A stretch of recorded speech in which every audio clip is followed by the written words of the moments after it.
Dave Chappelle just set the internet on fire with what he said on stage. The legendary comedian performed in Saudi Arabia and dropped a bomb about none other than Erica Kirk, Charlie Kirk's widow. What shocked everyone even more is that Chappelle called Charlie a hero, but then flipped the whole narrative by questioning how he actually died. People can't stop asking the same thing. Was Charlie Kirk's death really what we were told? It sounds wild, but stay with me. During this massive comedy festival in Saudi Arabia, Chappelle went off script and made some jaw-dropping comments about Charlie's so-called assassination. He praised Charlie's legacy but straight up questioned the official story. And what he said about Erica? It's making everyone look twice. In this video, we're breaking down why Chappelle is so suspicious about Erica Kirk's actions right after her husband's death. He pointed out major holes in the FBI's investigation that nobody noticed before. And trust me, the conspiracy buzz going around right now is getting wild. From Charlie's own family members being mysteriously absent from his funeral to Erica looking unusually cheerful just weeks after the shooting, something feels seriously off here. Nothing about this adds up. Before we go deeper, here's a quick recap of what's really happening.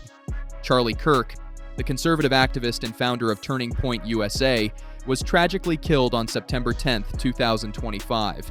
The FBI named a man called Tyler Robinson as the alleged shooter, but not everyone's buying that story. Charlie passed away from his injuries, leaving behind his wife Erica and their kids. That's the story everyone's been told, right? But here's where things start getting real. Almost right after Charlie's death, Erica Kirk stepped up and took full control of Turning Point USA, and she did it fast. Like lightning fast. Even Candace Owens, who actually sat on the board, started publicly questioning how legit the investigation really was. And just when people thought things couldn't get any messier, Dave Chappelle's performance in Saudi Arabia came along and blew the whole situation wide open. Here's where it gets wild. Chappelle is on stage at the Riyadh Comedy Festival, and he drops this bombshell to the crowd. He says, "Right now in America, they say that if you talk about Charlie Kirk, you'll get canceled. I don't know if that's true, but I'm going to find out. It's easier to talk here than it is in America." The crowd went absolutely wild. People were cheering, screaming, completely losing it. But Chappelle wasn't done yet.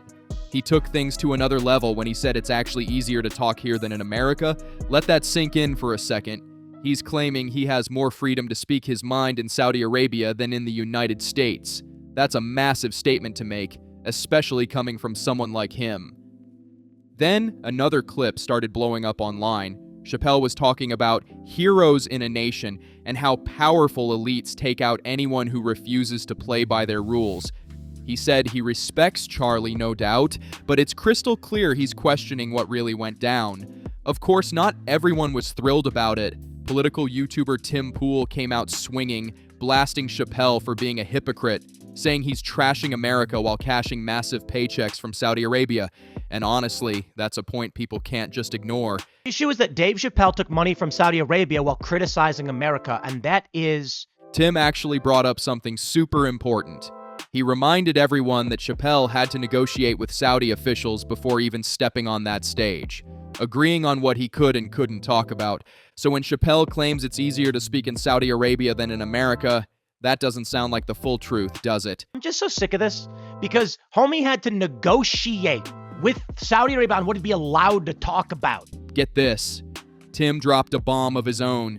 He revealed that some comedians performing at that same festival were getting paid up to a jaw-dropping $375,000. That's not just good money, that's life-changing cash. Then Dylan chimed in saying he was offered Dylan says he was offered $375,000. But here's where Tim Pool really snaps. He goes off saying Chappelle straight up crossed a major line. According to him, those jokes aren't just edgy. They're fueling what he calls assassination cultures. That's a serious claim to throw out there, and it's got people talking. Intentionally fanning the flames over assassination culture. And we just watched Charlie Kirk die. Tim didn't hold back. He pointed out that regular folks have literally lost their jobs just for making jokes about Charlie Kirk's death. Yet Chappelle, he's out there turning it into a full-on show and getting paid big for it in front of thousands. When you really think about it, that double standard hits hard. And he's making these comments because people have lost their jobs for mocking the assassination of Charlie Kirk, or in some more extreme cases, and a lot of them, calling for more assassination. Now we've got to talk about Erica Kirk's behavior, because this part is just plain strange. There's a viral clip from the Medal of Freedom ceremony that has everyone scratching their heads. In it, Erica is smiling, and not just a little. She's grinning wide while telling President Trump that Charlie prayed for his enemies. And Trump's reaction? He laughs, but not in a warm, friendly way. You can literally see it in his face. He looks doubtful, almost like he doesn't buy what she's saying at all. Enough, he did pray for his enemies, which is very hard, but he did. He did. He did. No one else, I saw him do it. No, he never did it in front of anyone else, but I can attest to that. But it gets even weirder. Just a few weeks after her husband was shot and killed, Erica popped up on her podcast. And she didn't look heartbroken at all. No tears, no signs of grief, nothing. Instead, she was all smiles, sounding upbeat and confident. Honestly, she looked more like someone celebrating a big promotion than a widow mourning her husband's death. Because this is not going to be a forever thing of me being on hosting the show, was because I gave assurance to people that Turning Point USA is continuing, and it is. We are so blessed to have more work than we even could ever dream of. It's I'm sorry, but that is just weird. When your husband was literally just murdered, how do you even say something like that? Of course, the internet did not let this slide. People immediately started calling her, quote, "She seems really upbeat, really happy, only days after her husband was assassinated. That looks like smiles. That looks like laughing and happiness and joy." So many people noticed this. Erica was laughing right after her husband. More work than we even could ever dream of. It's... Yeah, it sounds harsh, but once you watch the clips, you start to see why people are reacting like this. Social media exploded with users asking the tough questions. Why wasn't she showing more grief? Why wasn't she stepping back from the spotlight to spend time with her kids who just lost their dad? These are completely fair questions, and people aren't holding back. I'm upset because I called Erica Kirk a fraud, a failed actress, and the happiest widow I've ever seen. I stand on that, and I'll keep saying, wouldn't even be able to get out of bed. Now here's where things start getting real suspicious. Charlie Kirk's own parents and siblings were completely missing from his memorial at State Farm Stadium. Not a single one of them showed up. And get this, Candace Owens, who sat on the board of Turning Point USA and was super close to Charlie, didn't attend either. That's strange, right? But it doesn't stop there. According to multiple sources and online theories, some people are claiming that Charlie's family found out something shocking, that Erica was allegedly a honeypot. For those who don't know, that means someone placed in a person's life to manipulate or control them. That's a wild accusation. And it gets even darker.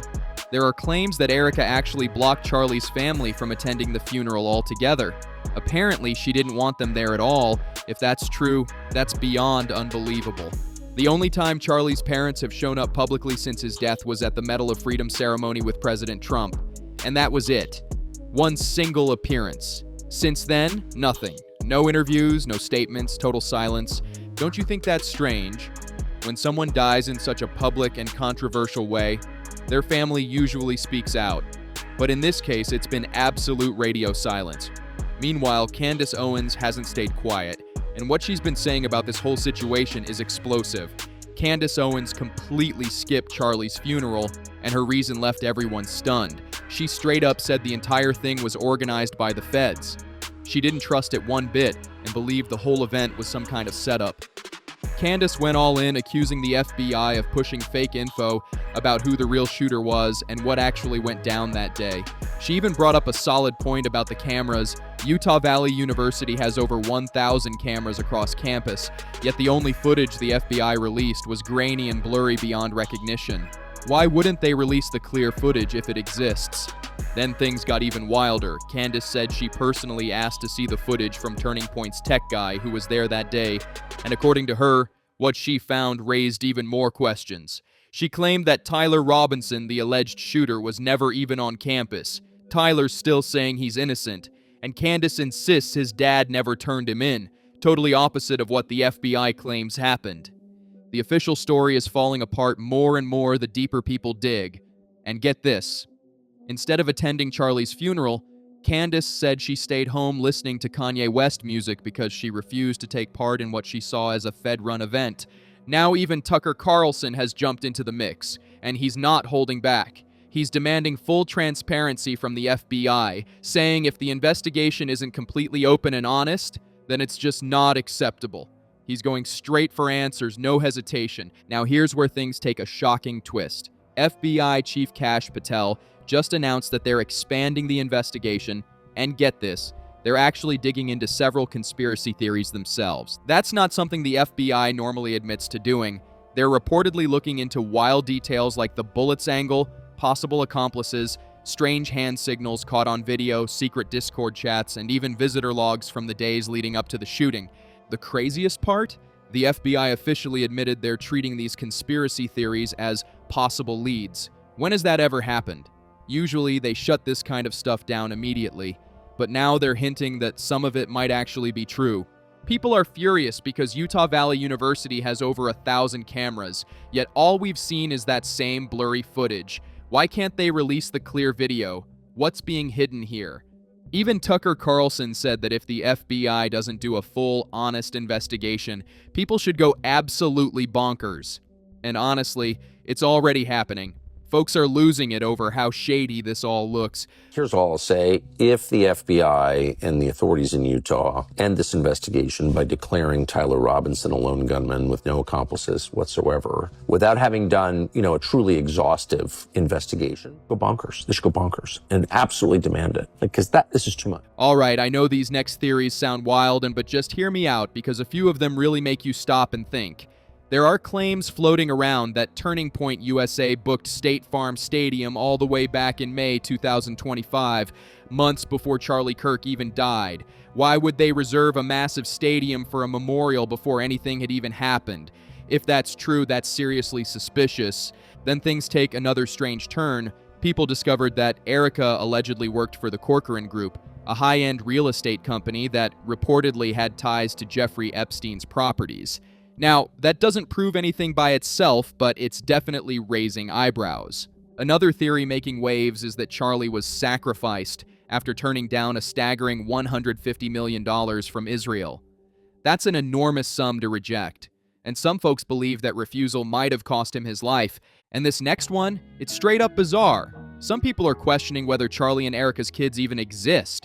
They've pointed out there are 0 pregnancy photos or baby bump pictures of Erica anywhere online, which seems odd considering how public their lives were.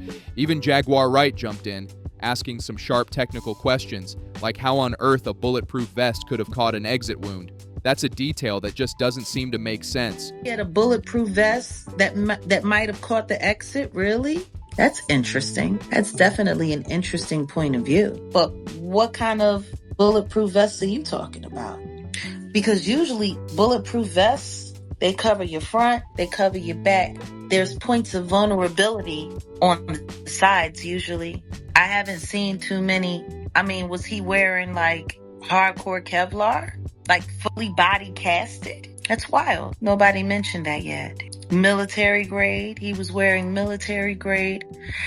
I don't know. It's funny. Seems like they might have mentioned that. For all of the things that they're not mentioning, it seems like they would have mentioned that. Even still, no splatter and no pooling. Social media is exploding right now. Everyone's arguing over whether this was a planned execution or just a lone gunman acting on his own. And honestly, the deeper you dig, the more confusing it all gets.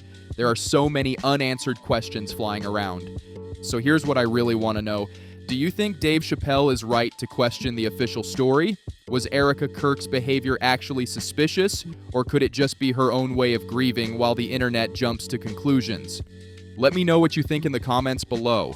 Do any of these theories sound believable to you, or do you still trust that the FBI is actually going to give us the real truth behind Charlie Kirk's death?